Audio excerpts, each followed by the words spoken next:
Hello and welcome back to the Linux Panic YouTube channel. In this video we're going to be going over how to install Steam on Arch Linux with the KDE Desktop. We're going to be going from the terminal we have here, launching Steam on KDE. So let's get into the video. The reason why I'm doing this video, because somebody commented on the last video, Mr. Viejo Moy, I am sorry if I butchered your name, said he was having issues with the install, and I like to go through the process of making sure it's all okay. So let's get into the video.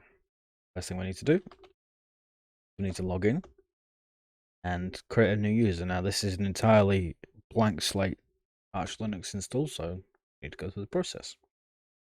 Now we need to do user add -m. In this case, I'm just calling it Nick. Give it a password of Nick.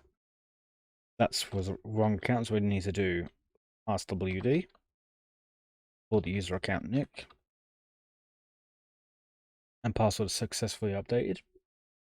Now I'm going to add the user Nick to the wheel group, and to do that, I'm going to do user mod -add to the group wheel, and the user being Nick. And now what I need to do is I need to do vim /utc/sudoers. And as we can see here, the wheel group has not yet been allowed to execute things. Control-C, right quit. And now anyone in the wheel group can execute commands, which is what we want. Clear the screen, and we're going to switch user into Nick. Now we need to go to the pacman.conf file. So to do that, we do vim /etc/pacman.conf. Now what we need to enable here is parallel downloads. In my case, I'm going to change this up to 30, purely based on my internet speed. I said 30. So this, because it's a read only, you need to leave the directory, clear, sudo vim /etc/pacman.conf, give it the password, come down to the parallel downloads, hit insert twice, insert, and then get rid of that hash so it looks like that. Make sure you've selected your numlock, otherwise you will get dragged down to the bottom of the page. Type in the amount of downloads you wish to take place at once. In my case, I'd like the 30. We'll give it a color. Give it the color just to make it look nice. And then we need to scroll right the way down at the bottom and enable multi-lib packages. This is needed for installing Steam. Once we've done that, we can do Control-C, right quit with an exclamation mark. Clear. We also need to make sure we have GitHub or Git installed. So to do that, git --version. In this case, we don't. So we need to do two things. First off, we need to do sudo pacman-sy. Synchronizes the package databases, as we can see, done instantly. And now we need to do sudo pacman-s git. I say yes, and that's done. So what we need to do now is all this is giving here is just a locale error, but that's fine because that'll figure itself out. Now we need to download two install scripts. One of them being a KDE install, which we can get from my KDE GitHub repo. I'll leave a link to that in the description. What we need to do is https:// or clone even https://github.com/nick-matthews-1/KDE install git clone. Yeah, so it would be nice if I could remember how to type. Once we've done that, we cd into the directory, and we need to give the install script a executable power. So we do chmod plus x dot slash KDE desktop.sh. As we can see here, that is our install script. Now all we need to do is sudo dot slash KDE desktop. Yes, and what that's going to go through now is download everything it needs, including Network Manager. Well, it's just going to update it because what we've told it to do is enable Network Manager as well as SDDM in the install script. So what it's doing now is just getting everything it needs, going through. It's just saying, hey, look, there may be a configuration error. There's not. Now we have a load of boxes like this to ask us what we want. We just need to say yes to them all. No need to worry. Just keep hitting enter. And we're off to the races.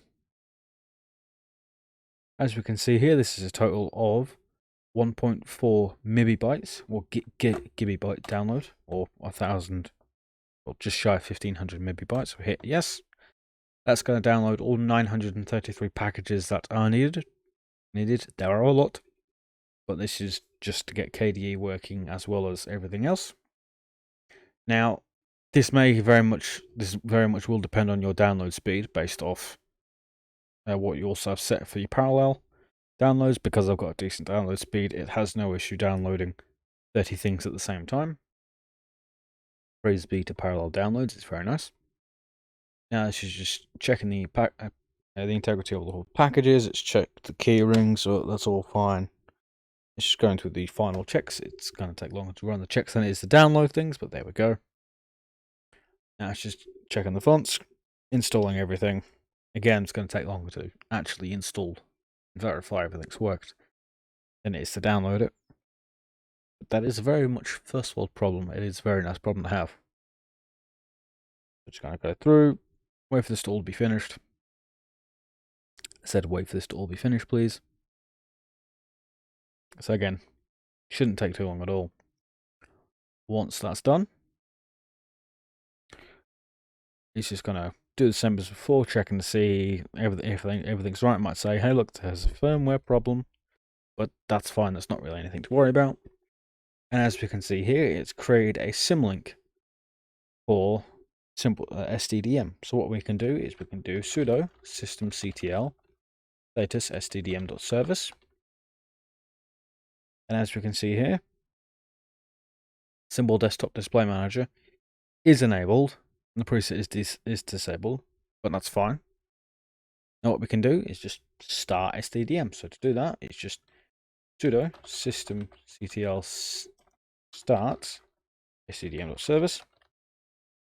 And what this will do is this give us a KDE login. I'm going to go through, get KDE booted up. And what I'm going to do is I'm just going to fix the screen, because that's no, I'm not running in 768. We're going to give it a good old 1080p and 16:9. So keep this, open up a terminal. So that would be console in this case. Going to make this look a bit bigger. And now that we are currently in the KDE desktop environment, I will show you what it's done. So to do it, it's just cd.kde install. And as we can see there, that's what we have. So I'm just going to do vim KDE desktop. And what all this is doing is just updates the system, installs the following packages that are needed. So Xorg Plasma, Plasma Wayland Session, and KDE applications. It enables Simple Desktop Manager and enables the Network Manager, just to make sure everything's working fine, which is good. Anyway, now there's one more script we need to download, and that is Steam install Arch script I made. Now to do that, we need to clone the repository, so it's git clone https://github.com/nick matthews-1/steam install Arch. Now, if you do Arch install Steam, if you do Arch Steam install, like I tried to do whilst testing, tries to get you to log in because that repository doesn't exist. But what I've just typed there on screen, this exists. As we can see, we've downloaded it. We now need to cd into Steam install Arch and check see if we have our script. We do. So all we need to do is sudo chmod +x /steam install Arch, edit the password, and then sudo /steam install Arch. And what this is just going to do, it's going to download the TTF liberation font that we need. And it's going to ask us, there are 6 providers available for the Vulkan driver. And we're going to go with AMD Vulkan as default. We're going to 5 providers available for the 32, just going to be default. And then hit yes for downloading everything. As we can see, it's only 180 megabyte download size. And because we download 30 items at once, it's done practically instantly. And now, should have Steam.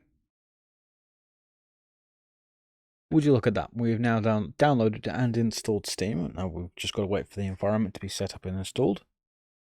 I won't be logging into Steam because I can't remember where I put my phone. So I've just got to wait for this to go through the process of installing. But I would like to thank Viho Moy, sorry again if I butchered your name, for helping me here. The reason why that you were having issues is down to a Nouveau driver issue, conflicting with SDDM. So that's not really something that's your fault. Well, it's not your fault at all. It's just NVIDIA drivers being NVIDIA drivers. So unfortunately, there's not much you can do. But we can confirm everything's working fine. And if you do have issues with getting SDDM working through not being able to detect monitor accounts, I'd recommend just reset everything in your system and then just check and check again. Other than that, here we are. Now, just go wait for Steam to finish downloading the 347 megabytes worth of file. Who'd have thought that Steam is the thing that takes Steam is the thing that takes the longest? I swear I speak English. And once that's done, we are safe to move on. There we go. It's extracting the Steam package, extracting everything and launching in a minute, I hope. And then once it's done, that'll be it for the video. If you have made it this far, maybe you can consider giving it a like and subscribe if you liked the video. Like it if you disliked it, hit the dislike button. You may only be able to see 50% of the buttons, but I can see 100% of them, so I can see if you like the video or not. And here we are. Here's Steam. Anyway, I would like to thank you very much for watching. If you found the video useful, that's always good. If you didn't, that's always good as well. But anyway, I have been Nick, you have been amazing, and I hope you have a good rest of your day. Goodbye.